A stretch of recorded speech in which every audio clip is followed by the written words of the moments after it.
Now it's a nice chill night and everything is going okay until the doors of the police station burst open. Now in walks in this big man carrying somebody, and when he turns around, we realize it's Officer Bertoli. And he's carrying somebody, but he's all bloody. And we're like, oh my god, he needs our help. But we realize the woman is dead. And the woman he's carrying is his dead wife, who's missing her eyes. And let's just say, Officer Bartoli isn't whispering a word because he's not catatonic stick. So we need to figure out what the hell is going on. They send his wife to the morgue, they collect his clothes, they put him in some clean ones, and they, put him in an interrogation room. And they're watching like, what the hell can we do? Because he isn't saying a word. Their co-worker isn't saying a damn thing. He walked 3 miles, carrying his dead wife, and he's not whispering an imp. And from behind them, they hear a voice saying, is there a 5-pointed gold star, engraved star, in a bullet, the only bullet in his gun? And there is. And that's how Emily Prentice links this case to the mystery that we're all trying to solve of who is Gold Star. Let's get into Criminal Minds Evolution, Season 17, Episode 1. Now we have how it starts. So let's see how it continues, right? Now, Prentice has been looking into Gold Star and who exactly or what exactly it is for a while. And she has come up with the final solution that it's actually a government-trained assassin who went rogue. She doesn't know who it is or why, and most of the information other than that has been sealed. So she finally brings in the team because of the current case with Officer Bertoldi, and she needs their help. She asks Prentice to look into the case, and she realizes that that file was sent to somebody named Rebecca. Rebecca, we know, is Tara's ex-girlfriend. Now, we need to know what's going on, but Rebecca is tight-lipped and she doesn't say a thing to us at that time. She's not helping. We also realized that after we sent Elias Ford to jail, he was brought back to the BAU to have a special, very private interrogation with the director, who asked him about Gold Star and probably getting some information as to who he is and stuff and where he is. But no, Elias uses that information he knows to bargain to get a deal from the director, whereas he won't be charged as Sicarius, which was the person running the site for all the criminals, the killers.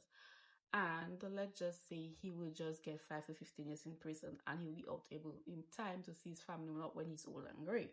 Now the director gives in to his demands and he decides to help them whenever cases pop up. Now, we're not into that, so we're against it wholeheartedly, and we really want to catch who Gold Star is but before he can actually help the director do it. So that way the deal will be kind of off the table. Now, director, he doesn't know as yet that we're into that thing. Eventually, the team goes to try to get some information out of Officer Bartoli, but he ends up self-exiting after having a full breakdown and just coming out of his catatonic state. And we get no information from him. However, we decide that we're going to contact Penelope's crusher boy named Tyler to see if he could help. Now, remember, Tyler's a really good hacker, and he does his thing, and eventually he finds a link between Officer Bertoli and possibly Gold Star. Now, what he finds out is that Gold Star is an assassin, blah, blah, blah, and he realizes that Officer Bertoli has this offshore bank accounts. Now, those are normally linked to people that were in some private group or team of, those private agents, contractors. So, yeah, he's all up in that. And Penelope links that, the bank dealings, to some other people, and it's 2 other guys. So they're like, okay, let's go and get those 2 people. But by the time they reach, they're too late, and they are actually killed, except for one. They meet him when he was still alive, but at the same time, while they're trying to just help him out, he dies on them.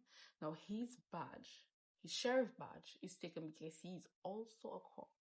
Now, all of them apparently were part of a hit team that was supposed to take out Gold Star. but failed. And because of that, Coulter was killing them as a form of revenge. So, yeah, because of their presence on those two different places in those two different people, the director gets hint that, yeah, they're looking into Coulter. And he forces them to work hand in hand with the person that tried to kill their teammate in the first place. And obviously, Rossi is pissed because Rossi, mark you, for the time being, as we saw for the entire episode, he has been having hallucinations of Elias' fault. Yeah, hallucinations. So that is just like a kick in his face. And he decides um that he will work with him. But that is after they were threatened to lose their jobs because Prentice said, hell nah, we're working with this man. He's a criminal. We're not going to ask for no criminal help.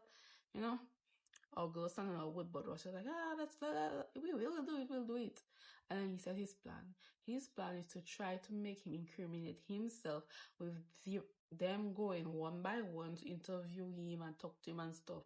Let him incriminate himself. So probably I can get him on some other cases.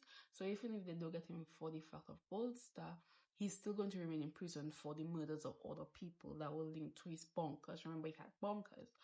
Now, she's like, all right. So our first person we're going to send is JJ. And JJ is using the angle of family. He wanted to see his family and knowing his family are okay and them getting his letters and stuff. So it might just work, right? Or wrong. It's wrong what they say about the past, I've learned. About how you bury it, because the past claws its way out, call it Hasani.